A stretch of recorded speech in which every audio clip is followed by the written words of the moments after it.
Fique agora com Lições Fraternais com Daniel Segredo, mais um programa da Rádio e TV Fraternal. Olá, amigos e amigas da Rádio e TV Fraternal, muito bem-vindos a mais um capítulo do nosso Lições Fraternais. Lendo o livro O Espírito da Verdade, hoje vamos alcançando o capítulo 76, que é um capítulo do André Luiz, que vai falar letreiros vivos. E nesse estudo, vamos aprender hoje o que ele vai falar. Esse letreiros vivos faz menção ao capítulo 17, item 3 do Evangelho. E por que esse nome letreiros vivos? Vamos à leitura. Letreiros vivos. Nas faixas mínimas da sua experiência cotidiana, surge o roteiro humano que você representa para os outros. Os traços do semblante pintam-lhe o clima interior. Os seus objetos de uso pessoal compõem o edifício da sua simplicidade. A ordem dos seus afazeres indica-lhe o grau de disciplina.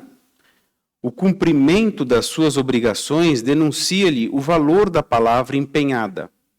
O teor da amizade dos seus vizinhos, para com a sua pessoa, qualifica a sua capacidade de se fazer entendido.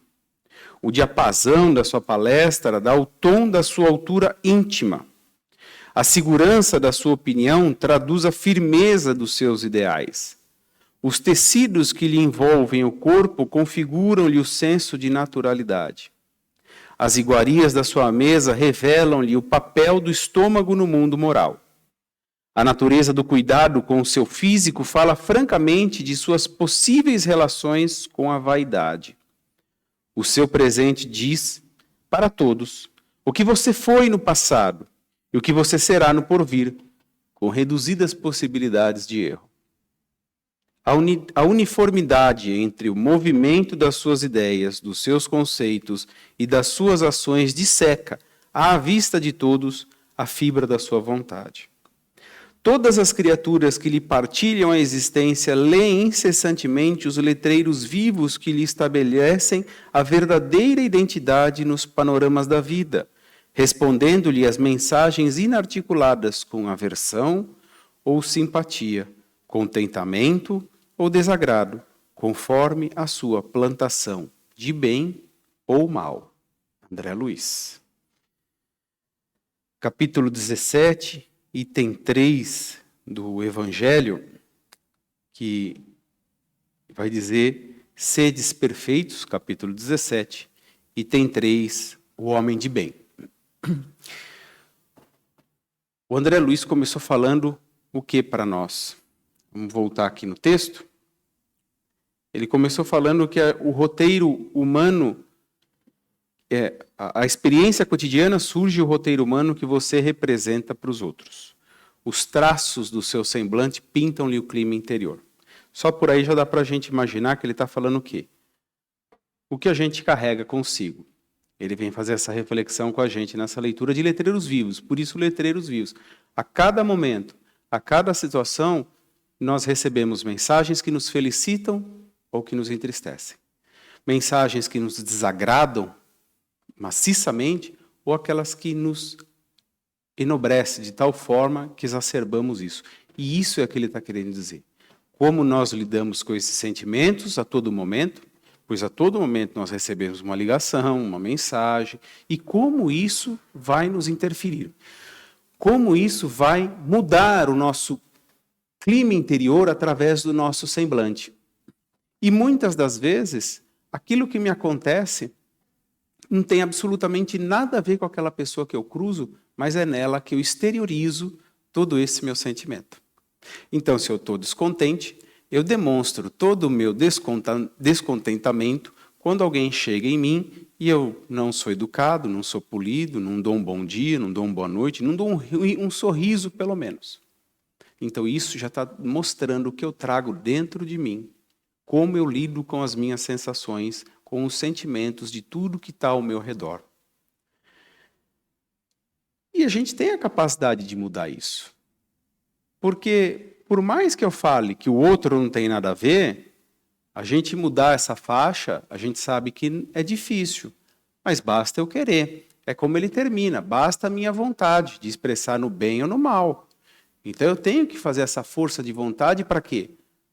Para que o meu exterior não passe só todo o lado ruim meu, passe o lado bom, que eu não seja só um letreiro vivo de fachada também, no sentido de, mesmo que eu esteja, que é natural estarmos insatisfeitos ou infelizes, mas que eu não exteriorize isso o tempo inteiro, mas também não demonstre falsidade.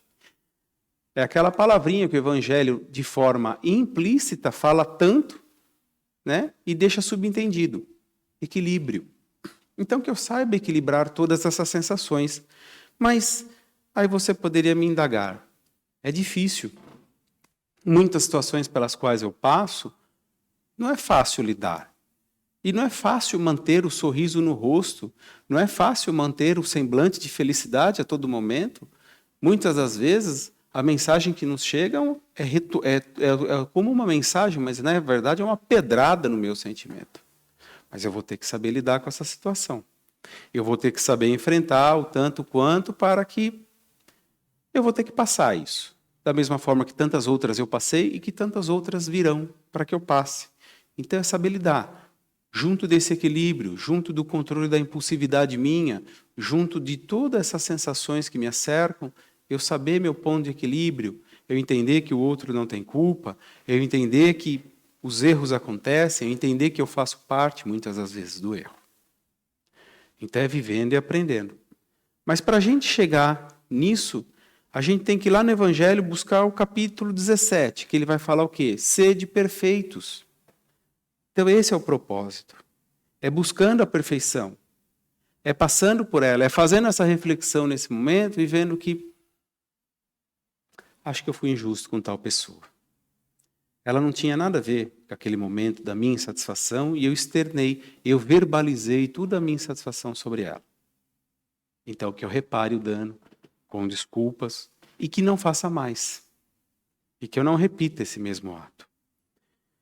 Porque sede perfeitos, e do capítulo 17, e aí o item 3, o homem de bem que ele vai nos ensinar, através desse capítulo do Evangelho, ele vai falar o quê? O que é um homem de bem?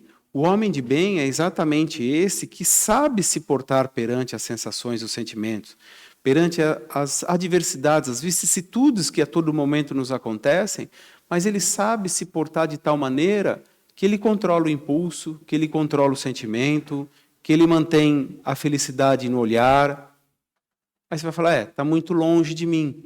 Tudo bem. Lendo o capítulo, realmente nós nos deparamos com essa distância da qual nos encontramos. Mas isso não vai ser o empecilho para que não atinjamos, para que não persigamos esse homem de bem. Porque o Evangelho vai nos explicar que sermos perfeitos, na verdade, é onde nós nos damos conta dessa distância da perfeição. Por quê? O homem de bem, o que compõe o homem de bem, segundo o Evangelho? Sede perfeitos, capítulo 17, item 3, o homem de bem. Ele tem fé em Deus. Ou seja, aquela fé que nós já aprendemos também no Evangelho, que ele vai falar da fé robusta. Não é aquela fé que vacila. E nós ainda vacilamos. Muitas das vezes nós dizemos, eu tenho fé, eu acredito, mas na primeira mensagem que nos chega, na primeira situação que aparece para mim, o primeiro que aparece, eu externo, eu verbalizo toda a minha insatisfação, toda a minha injúria, e eu descarrego nele. Por quê? Me falta fé. Eu não trabalho com essa fé robusta. A minha fé é vacilante. Então, esse é um ponto de distanciamento do homem de bem, porque o homem de bem ele tem essa fé em Deus pautada na fé robusta, que o Evangelho também ensina. O homem de bem, ele acredita na justiça divina e na sua sabedoria.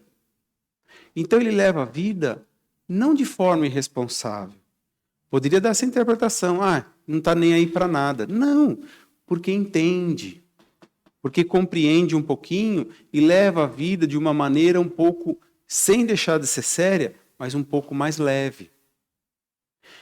O homem de bem, ele tem o sentimento da caridade, que também aprendemos no Evangelho. Aquela caridade habitual, que de tão habitual ela já é natural.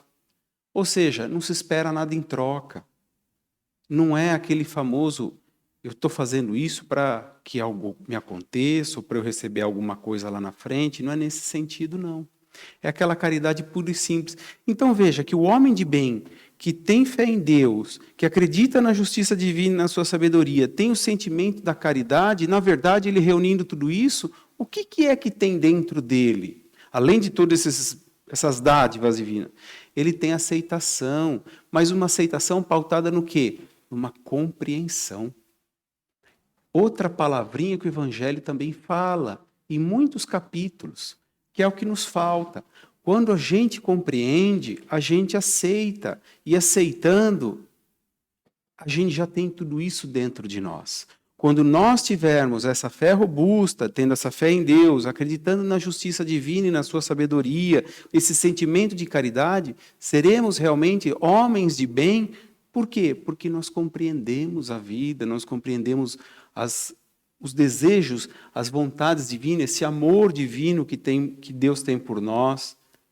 E isso faz com que tenhamos uma vida mais leve, uma forma, na verdade, de levar a vida mais leve. Porque aí eu vou entender que se alguém está nervoso, eu não preciso entrar naquela faixa vibratória de nervosismo alheio para eu também me enervar. Eu vou saber que a mensagem que me desagrada não é para que eu chegue no próximo e descarregue aquele desagrado todo. Eu vou saber equilibrar tudo isso por conta da compreensão que eu levo. Né? Então, é assim que a gente vai entendendo, compreendendo e sendo melhor, sendo homens de bem. Isso que o Evangelho nos ensina.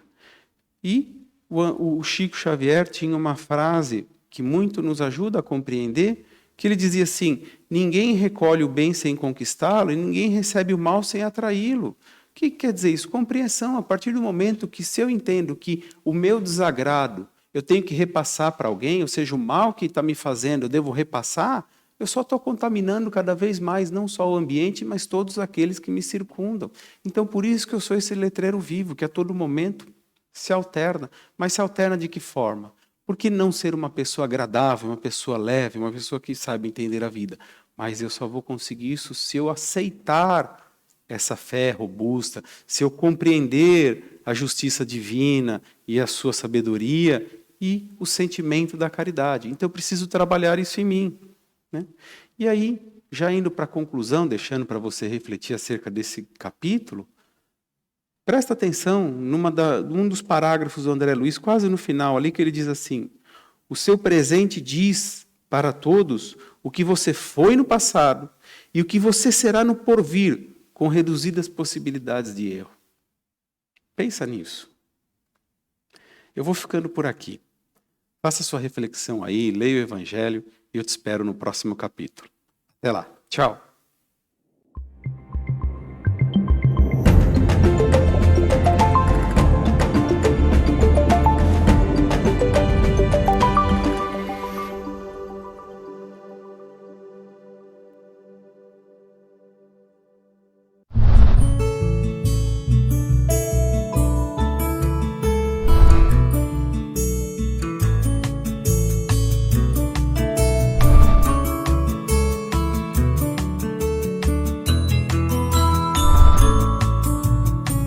Você assistiu Lições Fraternais com Daniel Segredo, mais um programa da Rádio e TV Fraternal, sempre em sintonia com você.